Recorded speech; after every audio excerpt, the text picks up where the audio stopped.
जब रात होती है तो हम एक दिया जला लेते हैं और उसकी रोशनी में खुद को महफूज समझते हैं, मगर उस रोशनी के परे जो अंधेरा है वो अपने अंदर बहुत सारी कहानियां समेटे हुए है और इन्हीं कहानियों को आप तक लेकर आता है रात के अंधेरे में।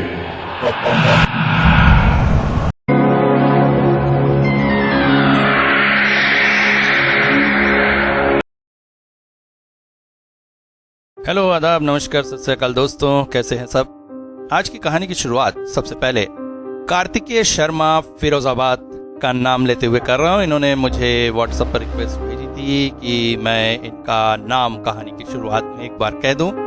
तो कार्तिकेय, तुम्हारी इच्छा मैंने पूरी कर दी है। मैं तुम्हें और तुम्हारे पूरे परिवार को ये विश करना चाहता हूँ कि इस कोरोना काल में सब सुरक्षित रहो, अच्छे से रहो, रात के अंधेरे की कहानियां सुनते रहो। And thank you very much मेरी कहानियों को इतना पसंद करने के लिए। और इसके साथ साथ कहानियों को अपने फ्रेंड्स को भी शेयर करो। सभी को कहूँगा यार, शेयर करो यार, जल्दी से मोनेटाइजेशन आ जाए। है देखो कितना स्लो सब्सक्रिप्शन दे रहा है ये यूट्यूब, पता नहीं। इससे ज़्यादा फास्ट तो मेरा सेकंड चैनल है कॉमिक्स ट्री, उसमें ज़्यादा जल्दी सब्सक्रिप्शन आ रहे हैं, जबकि मेहनत इसमें ज़्यादा होती है। खैर कार्तिकेय, तुम्हारी रिक्वेस्ट मैंने पूरी कर दी। आज लेके आया हूँ एक अलग तरह की कहानी।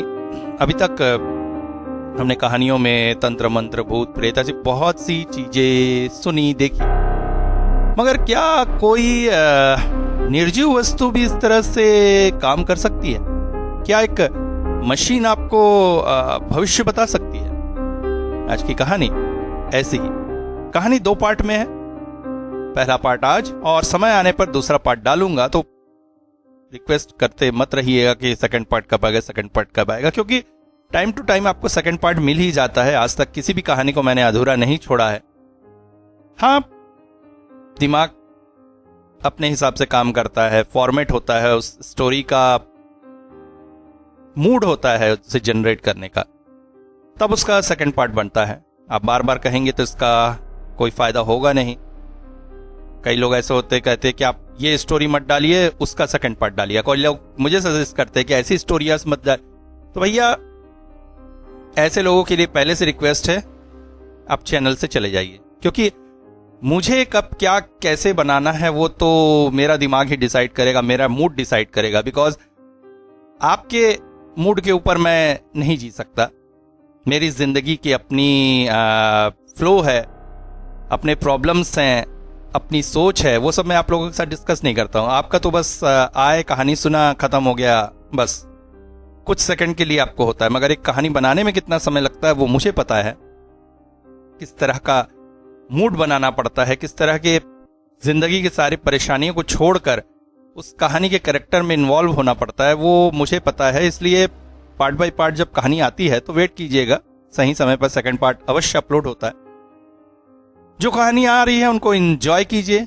आपके टेस्ट की अगर नहीं है तो भाई दूसरे चैनल्स पे चले जाइए, वहां आपके टेस्ट मिलेंगे। जैसे लास्ट टाइम एक बंदे ने लिखा था कि भाई तांत्रिक वाली स्टोरी अब मत डालिएगा। भैया, मार्केट में आप जाते हो, सब्जी वाले से कहते हो कि ये सब्जियां मत रखना, मुझे पसंद नहीं। इस तरह के कमेंट्स नहीं आने चाहिए। खैर चलिए आज की स्टोरी सुनिए। दुकान खोलते ही मोहन ने जल्दी जल्दी सफाई की। अभी थोड़ी ही देर में कॉलेज चालू हो जाएगा और उसका काम बढ़ जाएगा। वैसे दुकान मोहन की अपनी नहीं है, मगर जब से खोला है तब से कमाई अच्छी हो रही है। शहर से बाहर इस बड़े से कॉलेज के पास दुकान का मिलना भी एक तरह से उसकी किस्मत ही थी। वैसे कहानी भी मोहन की कोई अलग नहीं है, आज के सभी युवा की कहानी है। अच्छी पढ़ाई लिखाई करने के बाद भी नौकरी का अभाव था, पिता गरीब थे, क्या कर सकता था। मगर ऐसे समय में उसका दोस्त अभिनव बहुत काम आया। ये दुकान अभिनव के मामा की थी, मगर अचानक ही उसके मामा लापता हो गए। अभिनव दुकान में बैठना तो चाहता था, मगर वो खुद एक सरकारी नौकरी में था, इसलिए दुकान में नहीं बैठ सकता था। अच्छी खासी दुकान बंद पड़ी थी। ऐसे में अभिनव ने ऑफर किया मोहन को। शुरुआत में मोहन ने सोचा था फोटोकॉपी की दुकान क्या चलेगी, मगर खोलने के बाद से उसे एहसास हो रहा है कि काम काफी सही जा रहा है। 2-3 महीने इंतजार के बाद उसने सोचा है दुकान को और बड़ा करेगा। किताब, कापियां, पेन, पेंसिल और हो सका तो धीरे से एक आइसक्रीम का पार्लर भी ले लेगा। वैसे कॉलेज में दिन भर भीड़ रहती है और लड़के लड़कियां, प्रोजेक्ट, किताबें, बहुत सारी चीजें फोटोकॉपी कराने आते ही रहते हैं। हाँ, कॉलेज बंद होने के बाद शहर के बाहर होने के कारण थोड़ा वीराना हो जाता है। आसपास कॉलोनीज हैं, मगर शाम के बाद इधर इतने लोगों की चहल पहल नहीं रहती, इसलिए मोहन भी 7, 7:30 तक दुकान बंद करके घर चल देता है और सुबह जल्दी आकर दुकान खोल देता है। कल रात करीब 9 बज गए थे। एक किताब फोटोकॉपी कर रहा था। आज सवेरे वो लड़की लेने आने वाली थी। किताब में करीब 110 पन्ने थे। पेज नंबर 95 तक हो चुका है। अब फटाफट बचे हुए पन्नों को कॉपी कर देगा सोचकर उसने अगला पन्ना फोटोकॉपी मशीन पर रखकर मशीन स्टार्ट कर दी। मशीन घरघराती हुई कॉपी करने लगी। 1-2 पन्ने कॉपी करने के बाद एक पन्ना कॉपी चढ़ाकर मोहन अचानक ही पानी पीने के लिए वाटर फिल्टर के पास गया। अचानक मशीन घरघरा उठी।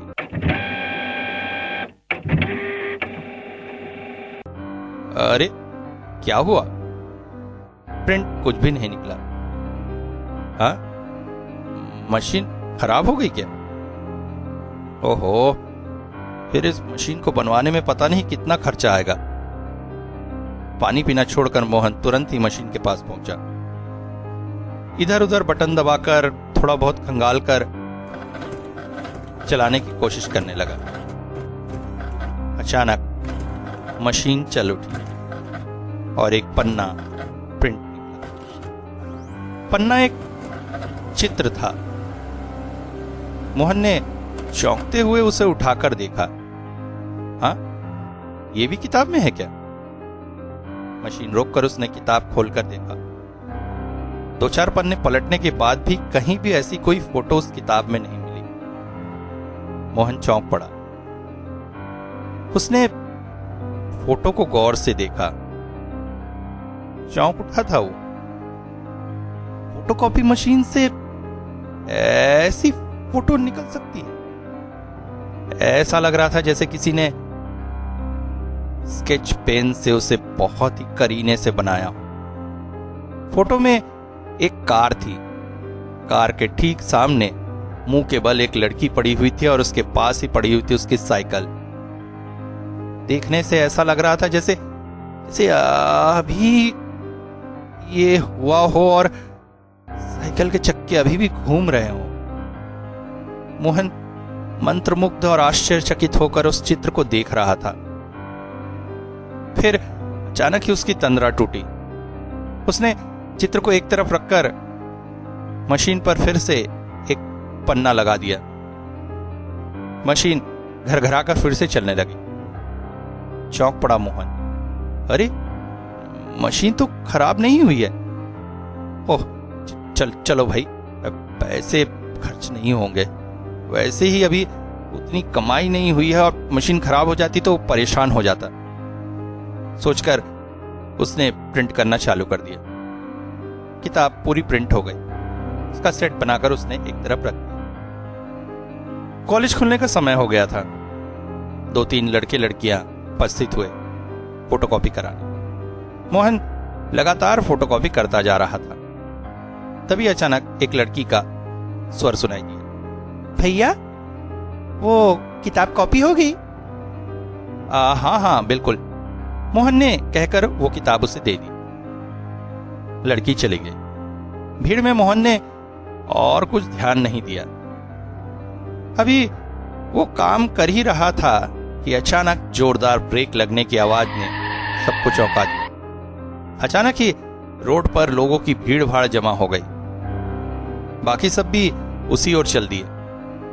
मोहन ने भी मशीन रोककर देखना उचित समझा क्या हुआ। भीड़ को चीरता जब वो आगे बढ़ा तो उसने पाया कि एक एक्सीडेंट हुआ है। लोग कार वाले के चारों ओर झूमकर उसे गालियां दे रहे हैं। कुछ लोग खिड़की के अंदर से हाथ घुसाकर उसकी कॉलर पकड़े हुए हैं। आसपास का बाकी परिदृश्य देखने के लिए जब मोहन ने नजरें घुमाई तो उसने पाया कि रोड के ऊपर एक लड़की पड़ी हुई थी और पास ही उसकी साइकिल। अब तक लोगों ने कार वाले को बाहर निकालकर मारना पीटना शुरू कर दिया था। हो हुल्लड़ हुजूम बढ़ता जा रहा था। मोहन को वहां रुकना निरर्थक ही लगा। वैसे भी वो कुछ कर तो सकता नहीं था। मुड़कर मोहन जा ही रहा था कि अगले पल जैसे उसके कदम थम गए। हाँ, ये क्या था? दौड़ता हुआ मोहन दुकान में गया और प्रिंट हुआ वो फोटो हाथों में लेकर वापस फिर से भीड़ को चीरता हुआ थोड़ा अंदर तक आ गया। सामने का परिदृश्य देखकर मोहन कांप उठा। ऐसा लग रहा था सामने के परिदृश्य को ही किसी ने उस कागज पर उकेर दिया है। मगर ये कैसे संभव है? तब तक लड़की और उसकी साइकिल को उठाकर ले जाया गया था। मोहन को समझ में नहीं आया, जिस लड़की का एक्सीडेंट हुआ था क्या वही किताब प्रिंट कराने आई थी या कोई दूसरी लड़की? भीड़ के कारण उसने तो लड़की का चेहरा भी नहीं देखा हुआ था। आखिर हुआ क्या ये? उसे कुछ समझ नहीं आया। इस घटना के 2-3 दिन बाद मोहन फिर से अपने काम में व्यस्त था। कॉलेज की परीक्षाएं आने वाली थी। स्टूडेंट्स की भीड़ बढ़ती जा रही। मोहन को ऐसा लगने लगा था जल्दी ही उसे एक सहायक रखना पड़ेगा, वरना अकेले तो इतना काम उसे संभल नहीं रहा था। अचानक एक लड़का दुकान पर आया। भैया ये कुछ प्रोजेक्ट से जरा फोटोकॉपी कर दीजिए। हाँ हाँ कहकर मोहन फोटोकॉपी करने में व्यस्त। लड़का दुकान से थोड़ी दूरी पर अपने दोस्तों के साथ खड़ा हुआ बातचीत कर रहा था। अचानक मशीन घरघरा उठी। मोहन का दिल भी धक से धड़क उठा। कुछ देर घरघराने के बाद मशीन से निकला एक प्रिंट वैसा ही एक स्केच था। स्केच में एक लड़का था जो फांसी पर लटका हुआ था। उसका चेहरा नहीं था, मगर कमरे का परिदृश्य और उसके लटकते हुए पैर दिखाई दे रहे थे। मोहन कांप उठा। इस बार उसने गलती नहीं की। प्रिंट देने से पहले उसने उस लड़के का नाम पता नोट कर लिया। इस घटना के 4 दिनों तक भी नहीं, मोहन भी घटना को भूलता ही जा रहा था कि अचानक कॉलेज के कुछ स्टूडेंट्स आपस में बात करते हुए सुनाई दिए। कॉलेज के एक लड़के ने हॉस्टल के रूम में सुसाइड कर लिया था। वैसे लड़का पढ़ाई में काफी अच्छा था, मगर प्रेम संबंध के चलते शायद ये सब हुआ था। कानों में बात पड़ते ही साथ मोहन ने एक लड़के को रोककर पूछा, आप उस लड़के का नाम बता सकते हैं? रविंद्र पांचाल। नाम सुनते ही मोहन के कानों में जैसे पिघला हुआ शीशा भर गया। उसने तुरंत ही वो डायरी निकाली जिसमें उस दिन फोटोकॉपी करा कर गए लड़के का नाम पता लिखा था और नाम पढ़ते ही मोहन कांप उठा। रविंद्र पांचाल। तो क्या ये मशीन भविष्य बताती है? इसकी भी डाटा प्रिंट होने के लिए जाता है, उससे संबंधित किसी अनहोनी को यह मशीन प्रिंट करके दिखाती है। क्या पता, हो सकता है ये उसका भ्रम हो, मगर 2 बार से आगे के लिए मोहन सतर्क हो गया। उसने सोच लिया था कि आगे अगर ऐसा कुछ होता है तो वो सामने वाले को सतर्क कर देगा। घटना के 2-3 दिन बाद अभिनव उसकी दुकान पर आया। अरे क्या हाल चाल है, कैसे चल रहा है? अरे भाई, दिल से शुक्रिया तेरा यार, बहुत अच्छी दुकान चल रही है। हाँ भैया, अच्छे से चलाओ, फिर किराया राया लेंगे तुमसे। अरे भाई, जितना किराया बोलेगा दे देना।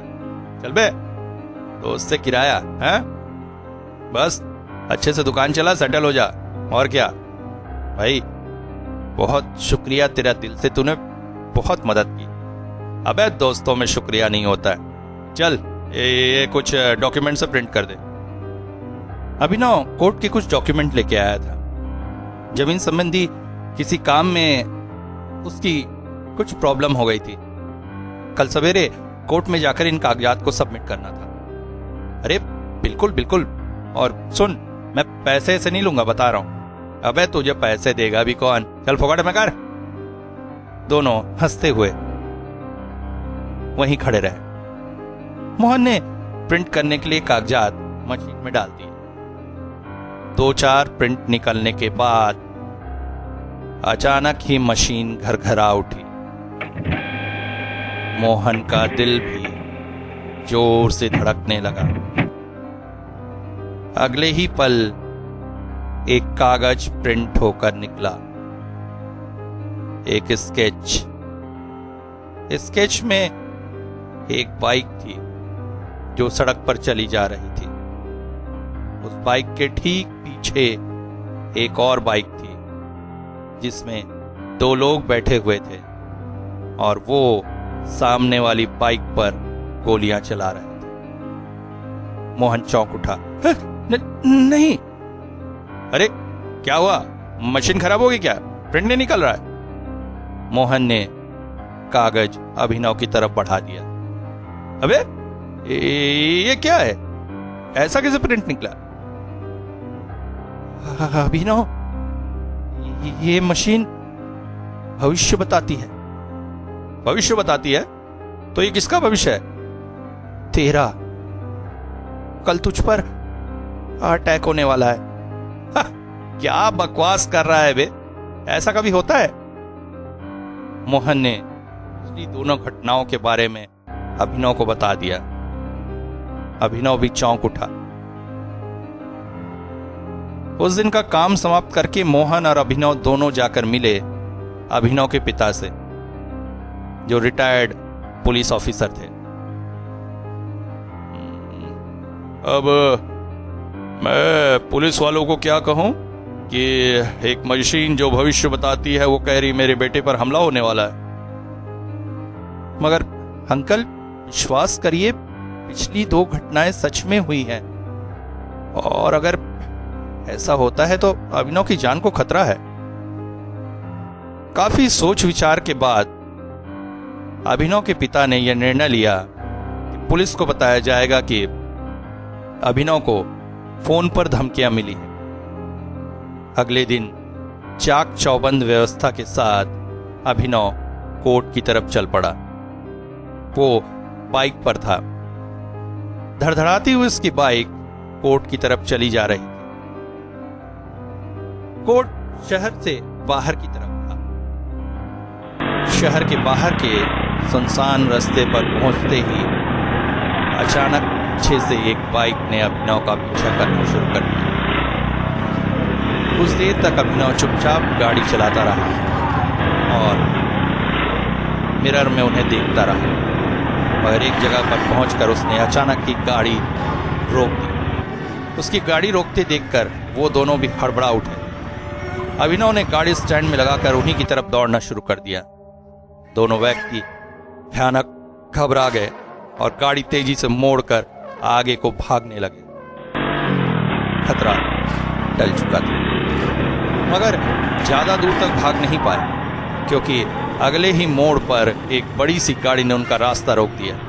तेजी से जाती हुई बाइक न संभाल पाने के कारण दोनों हड़बड़ाकर जमीन पर गिर पड़े और गाड़ी से निकली पुलिस ने तुरंत ही उन दोनों को गिरफ्तार कर। बाद में पता चला इस घटना में अभिनव के चाचा भी इन्वॉल्व थे।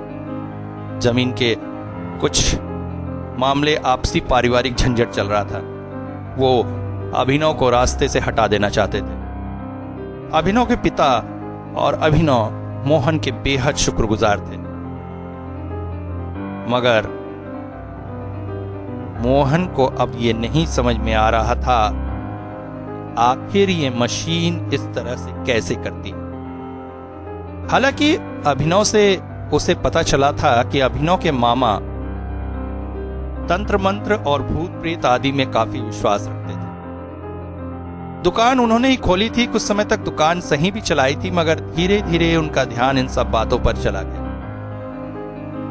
वो अक्सर घर पर अजीब अजीब क्रियाएं किया करते थे, जिसकी वजह से घर में काफी परेशानी और लड़ाई झगड़ा कलह इत्यादि भी होता था। धीरे से उन्होंने घर में यह सब करना बंद कर दिया, मगर इन्हीं सब चीजों में वो लगे रहे। कुछ समय के लिए घर से कहीं चले भी गए थे, मगर फिर वापस भी आ गए थे। दुकान खोलने के बाद भी वो अक्सर दुकान बंद रखते और न जाने कहां नदारद रहते और एक दिन गायब हो गए। मोहन को लग रहा था हो ना हो मशीन का उसके मामा से कोई ना कोई संबंध अवश्य है। एक दिन ऐसे ही बैठे बैठे वो कुछ सोच रहा था, तभी दुकान में लगे कांच पर खटखटाहट से उसकी तंद्रा टूटी। उसने देखा एक आदमी बाइक की चाबी से कांच को खटखटा रहा। एक्सक्यूज मी, ये कुछ कागजात फोटोकॉपी कराने थे। देखकर मोहन एक पल को चौंक पड़ा। मैनाक, उसके कॉलेज का दोस्त। वो बोला, अबे मैनाक, पहचान नहीं रहा है? अबे मोहन। ओ सॉरी मोहन, अरे मैंने तो पहचाना ही नहीं, बहुत चेंज हो गया तू। हाँ तू भी तो। और क्या हाल चाल है? साले शादी कर लिया और किसी को बताया भी नहीं। अरे क्या बताओ, बहुत जल्दबाजी में शादी हुई है यार। बस वही थोड़ा हनीमून मनाने के लिए जा रहा था वाइफ के साथ। ये कुछ कागजात है यार, फोटोकॉपी कर दे। हाँ हाँ बिल्कुल। देख, मैंने सोच रखा था हनीमून से लौटकर अपने सभी दोस्तों को एक पार्टी दूंगा। अच्छा हुआ तुझसे मुलाकात हो गई। उस टाइम से फोन करूंगा, जरूर आना। अब बिल्कुल बिल्कुल, क्यों नहीं आऊंगा। बड़ा अच्छा लग रहा है यार, तू और कानुप्रिया। कॉलेज के जमाने से साले उसके पीछे पड़ा था, आखिर तक उसी से शादी किया। हाँ किस्मत कहो, अंत में उससे दिल की बात कही दी। और अरे बहुत अच्छा लगा यार जब सुनने में आया। ला प्रिंट कर दो, कहकर मोहन ने प्रिंट चढ़ा दिया। 2-3 कागज प्रिंट होने के बाद अचानक मशीन घरघरा उठी और मोहन का दिल भी तेजी से धड़क उठा। कागज निकला जिसमें कुछ पहाड़ जैसी जगह का चित्र था और एक खास तरह की स्केच। मोहन ने तुरंत ही उस कागज को दूसरी तरफ रख दिया और बाकी सारे कागज प्रिंट करके दे दिए। अच्छा चलता हूं, याद रखना पार्टी के। अरे बिल्कुल, बस तू कॉल करना, हाजिर हो जाऊंगा। मैनाक के जाते ही साथ मोहन ने तुरंत अभिनव को फोन लगाया। हाँ हेलो। हाँ मोहन, क्या हुआ? अभिनव, अभी मैनाक आया था, कुछ कागज फोटोकॉपी कराने। क्या मैना? अरे साला इतने दिनों बाद मिल गया। और क्या हुआ उसका? अरे उसने कनुप्रिया से शादी कर ली है। ओहो, लवर बॉय ने आखिर तक मैदान जीत लिया। तो पार्टी वार्टी कब दे रहा है? देख, पार्टी की बात तो हो गई है, वो मैं तुझे बाद में बताऊंगा, मगर तू आज मुझसे आके मिल दुकान में, अर्जेंट है। फिर कुछ प्रिंटिंग लग गया? हाँ, शाम को अभिनव मोहन की दुकान पर था। मोहन ने उसे कहा, देख अंकल से बात करनी पड़ेगी, कनुप्रिया की जान को खतरा है। क्या? हाँ, उसका मर्डर होने वाला है और मर्डर करेगा मैनाक। अबे क्या बात कर रहा है? दोनों की लव मैरिज है। मैनाक तो कितने सालों से उसे प्यार करता है, यही तो समझ में नहीं आ रहा है। ये देख फोटो। प्रिंट को देखकर अभिनव भी चौंक पड़ा था। मगर ऐसा कैसे हो सकता है? मुझे भी विश्वास नहीं आया था, मगर ऐसे लेते समय मैंने उसके हाथों में बने टैटू को देखा था। ये फोटो में देख ये टैटू, बिल्कुल ऐसा ही टैटू उसके हाथ में भी था और उसी ने मुझे विश्वास करने पर मजबूर किया। दोनों अभिनव के पिता के पास गए। देखो, ये बात मैं किसी तरह से भी कुछ नहीं कर सकता। अभिनव के समय हमने कह दिया था उसको थ्रेटनिंग मिली थी, मगर अब पुलिस से क्या कहेंगे कि हमें शक है कि एक इंतहा प्रेम करने वाला पति अपनी पत्नी की हत्या करने वाला है। इस मामले में मैं कुछ भी नहीं कर पाऊंगा। अभिनव और मोहन बेहद चिंतित थे। अच्छा रुको, मैं कुछ करने की कोशिश करता हूं। दोनों को घूमने जाने से रोकना होगा, क्योंकि अगर वो घूमने निकल गए तो फिर ठीक है, मैं कुछ करने की कोशिश करूंगा। अभिनव के पिता से ये बातें सुनकर दोनों के मन में थोड़ा सा ढांढस बना। उस दिन घर लौटकर मोहन खाना खाने के बाद बिस्तर पर लेटकर एक बार फिर से उस चित्र को देख रहा था। चित्र प्रिंट आउट तो किसी भी तरह से नहीं लग रहा था। ऐसा लगता था जैसे किसी ने काले रंग की शाही से एक पेंटिंग बनाई है, एक गाढ़ी सी पेंटिंग जिसमें मैनाक और कनुप्रिया दोनों के चित्र हैं। कनुप्रिया के चेहरे में डर के भाव स्पष्ट हैं, तो मैनाक के चेहरे में क्रूरता के भाव। कनुप्रिया घबराई हुई सी पीछे देख रही है कि उसे किसने धक्का दिया, और उसका शरीर ढलता चला जा रहा है सामने की तरफ की गहरी खाई में। चारों तरफ पेड़ पौधे और पहाड़ों की श्रृंखला फैली है। पहाड़ कुछ कमर बराबर तो कुछ आसमान को छूते हुए। फिर फोटो को बैग में रखकर उस रात मोहन सो गया। अगले दिन सुबह वो जल्दी ही दुकान खोल लिया कि एक व्यक्ति आया। भाई साहब, ये जरा प्रिंट निकाल दीजिएगा। व्यक्ति इससे पहले भी एक दो बार दुकान में आ चुका था। मोहन ने कागजात लेकर प्रिंट करना शुरू किया। अचानक की मशीन फिर खड़खड़ा उठी और मोहन के हाथ फिर से कांप उठे। अगले ही पल एक तस्वीर बाहर,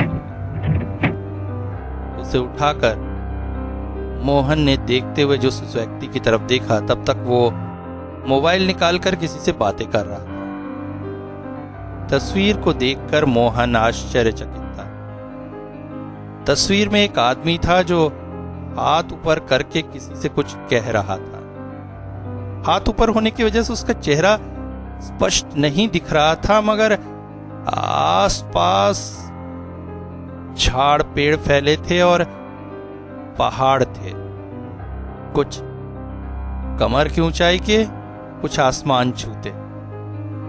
मगर पहली बार इस चित्र में कुछ भी बुरा नहीं था, कोई दुर्घटना या आपदा का नामो निशान नहीं था, सिर्फ एक सामान्य चित्र था। इसका क्या मतलब? अचानक ही मोहन के दिमाग में बिजली कौंधी। उसने बाकी कागज प्रिंट करने के लिए मशीन चला दी। मशीन चल पड़ी। इतने में ही वो चुपचाप अपना मोबाइल लेकर उस व्यक्ति की 2-3 फोटो खींच लिया। व्यक्ति बात करने में मशगूल था, इसलिए उसे पता न चला। बाद में पेपर देते हुए मोहन ने उससे कहा, आप यहीं आसपास रहते हैं? हाँ, यही पास वाली कॉलोनी में। ये आपका दुकान खुल के बहुत अच्छा हुआ, नहीं तो यहाँ तो आसपास ज्यादा दुकान है भी नहीं, दूर शहर अंदर जाना पड़ता था।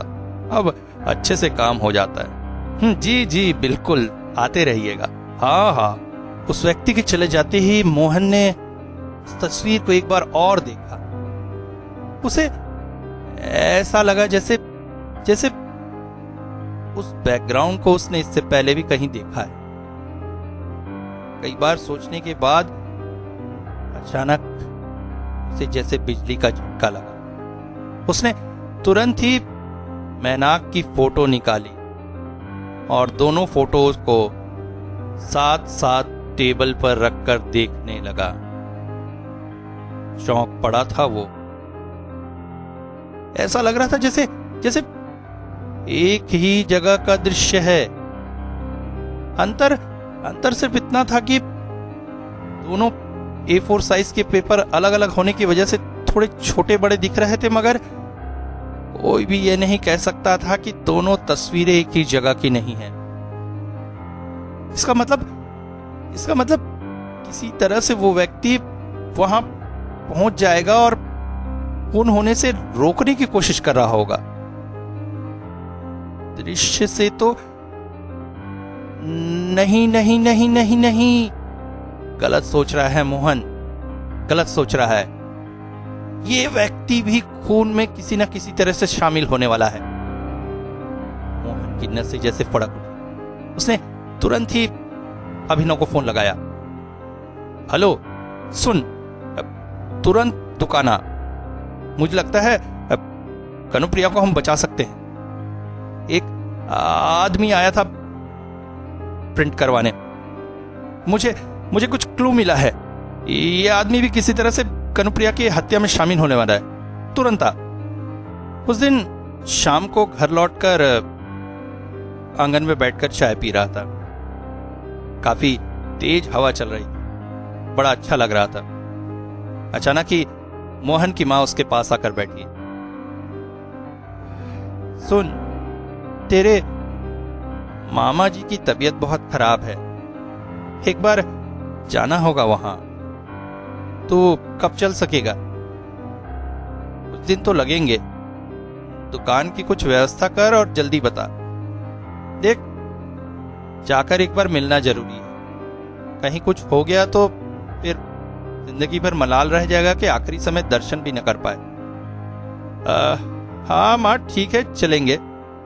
मैं कल दुकान जाऊं, सारी व्यवस्था कराऊं, फिर निकलते हैं, ठीक है? उस दिन दुकान में थोड़ी बहुत साफ सफाई करने के लिए मोहन जुट गया। दुकान के एक शेल्फ में बहुत सारे प्रिंटिंग पेपर रखे थे। ये शायद अभिनव के मामा के समय के हैं। बहुत समय से यहां पड़े हुए हैं। इन सबको प्रिंट में खर्च कर लेना पड़ेगा। क्या होगा इस तरह से यहां रख। मामा के घर से लौटकर इस जगह की सफाई करके यहां पर कॉलेज की किताबें रखेगा। धीरे धीरे बिजनेस बढ़ाना है उसे। यही सोचकर कागज के उन बंडलों को धीरे धीरे वो उतारने लगा। और उतारते उतारते अचानक उसके हाथों लगी एक डायरी। डायरी को देखने से समझ में आ रहा था कि ये अभिनव के मामा की लिखी हुई डायरी है। उसे हाथ में लेते ही वो पढ़ने बैठ गया। कुछ समय बाद पूरी डायरी पढ़ डाली। हालांकि पढ़ते हुए इतना समय नहीं लगता, मगर एक क्रम में पढ़ भी तो नहीं पा रहा था। थोड़ा सा पढ़ता, कोई आ जाता, ये जेरोक्स कर दो, वो जेरोक्स कर दो, डायरी छोड़कर काम, फिर काम छोड़कर डायरी, मगर अंततः डायरी पूरी पढ़ डाली। अब मशीन की तरफ देखकर पता नहीं क्यों उसके पूरे शरीर में सरसराहट सी दौड़ रही। पढ़ते हुए भी जब भी वो मशीन पर काम करने आता था, हर बार उसके शरीर में एक सरसराहट दौड़ जाती। मगर पूरी डायरी पढ़ने के बाद तो अब जैसे मशीन से उसे डर लगने लगा। अचानक ही उसने मशीन को एक जोर का धक्का दिया। मशीन पर लगे चक्कों की वजह से मशीन कुछ दूर चली गई। मशीन के हटते ही जमीन पर उभर कर आए एक गोले के अंदर पेंटागन आकृति। यही है वो आकृति, और इसके ठीक बीचों बीच है वो चीज।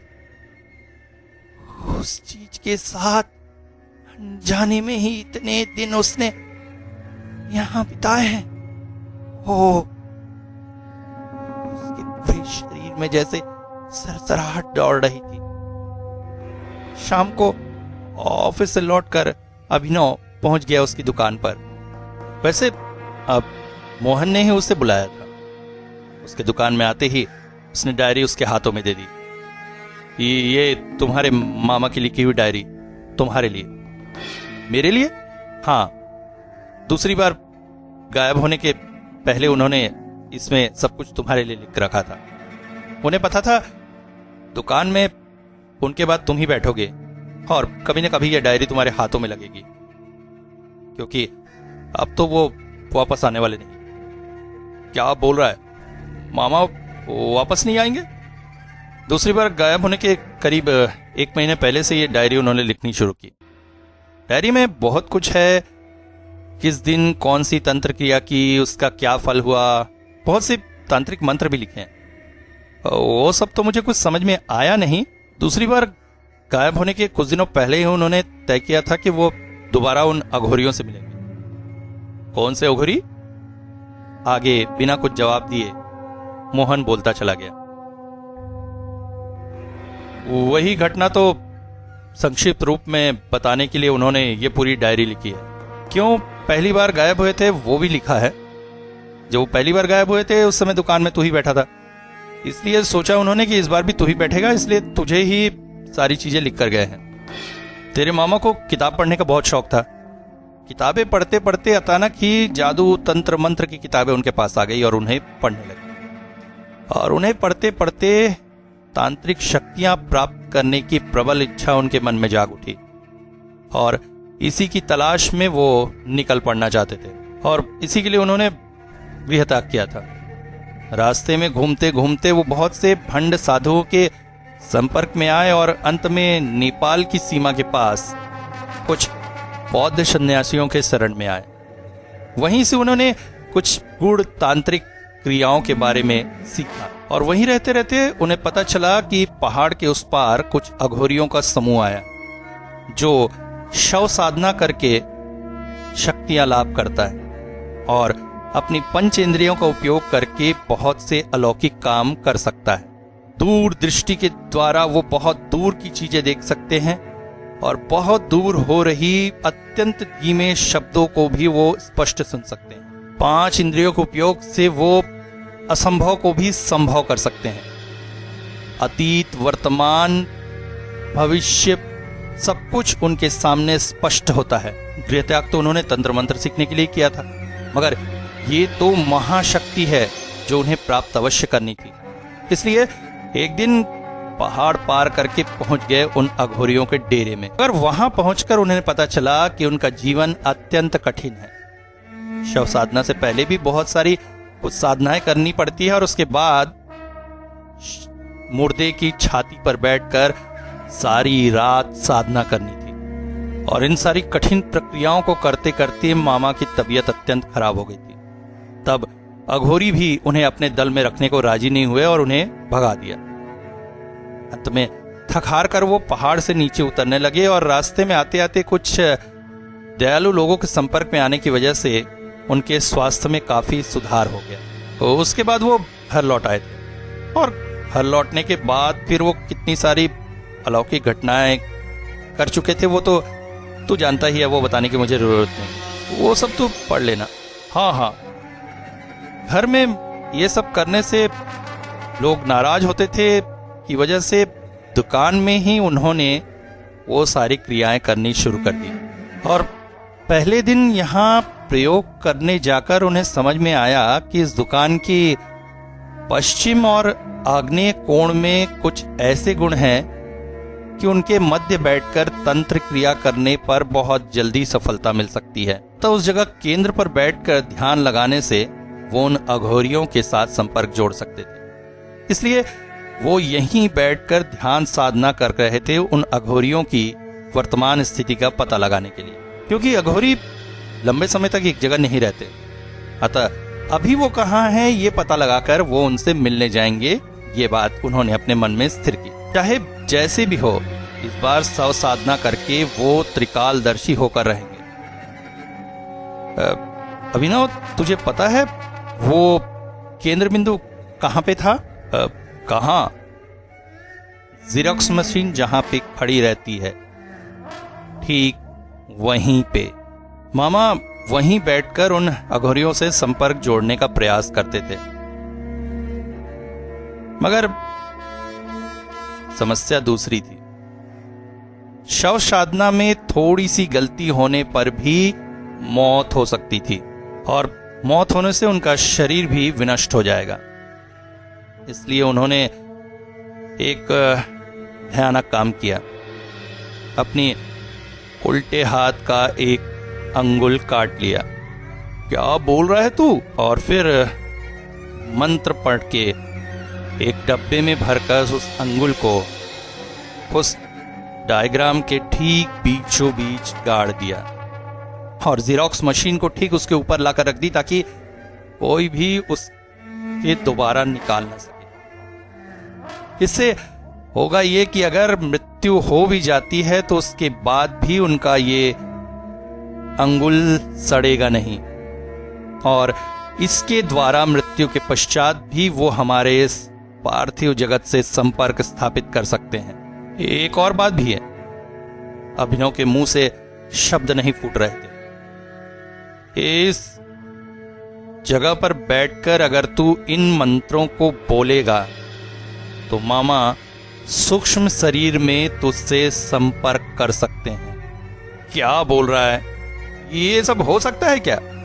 अरे मैं नहीं बोल रहा हूं मामा, ये लिख कर गए हैं। ये देख, ये मंत्र है वो। अच्छा रहने दे। इतना सब सुन के ही तो मेरी हालत खराब हो रही है। और अच्छा ठीक है, डायरी ले जा, रात को समय मिले तो पढ़कर देखना। और भी बहुत कुछ मंत्र तंत्र वगैरह लिखा हुआ है। अभिनव ने डायरी लेकर बैग में रख लिया। अचानक ही मोहन बोल पड़ा, अच्छा एक काम करना, मुझे कल ही मामा के घर जाना पड़ेगा। उनकी तबीयत ठीक नहीं है, माँ कह रही थी। 2-4 दिन नहीं रहूंगा, दुकान बंद ही रखूंगा। अच्छा वो कुछ मेरे आधार कार्ड, माँ के आधार कार्ड वगैरह रखे हुए हैं, उन्हें जरा फोटोकॉपी कर दे तो। तू तो जानता है मेरे मामा का घर बांग्लादेश और भारत के बॉर्डर पे है। आजकल वहां बड़ी कड़ाई है। पहले आधार कार्ड दिखाने से हो जाता था, मगर आजकल जाकर वहां Aadhaar card, PAN card, voter card की कॉपी वगैरह जमा करने पड़ते हैं। कल ही सुबह निकलूंगा, मैं नहीं है, मैं जरा इधर के काम निपटा लूं, तू जरा फोटोकॉपी कर दे। हाँ कर देता हूं, कहकर अभिनव ने मोहन का आधार कार्ड मशीन में डाला। अगले ही पल मशीन फिर से खड़खड़ा उठी। अभिनव चौंका। मोहन भी अपना काम छोड़कर दौड़कर मशीन के पास चला आया। मशीन से निकला एक प्रिंट आउट। एक पुराना सा मंदिर है जहां पर बलि देने की व्यवस्था हो रही है। एक तांत्रिक सा दिखने वाला व्यक्ति कंधे में एक बड़ा सा खड़ग लेकर खड़ा है और सामने बलि वेदी पर एक व्यक्ति की गर्दन रखी हुई है। मोहन प्रिंट को देखकर जैसे कांप उठा। अभी तक जो कुछ उसने देखा था वो दूसरों के लिए था, मगर आज पहली बार खुद मौत को अपने सामने देख रहा था। वो कैसे बचेगा वो इस मौत से? कौन सी दुर्घटना इंतजार कर रही है उसका?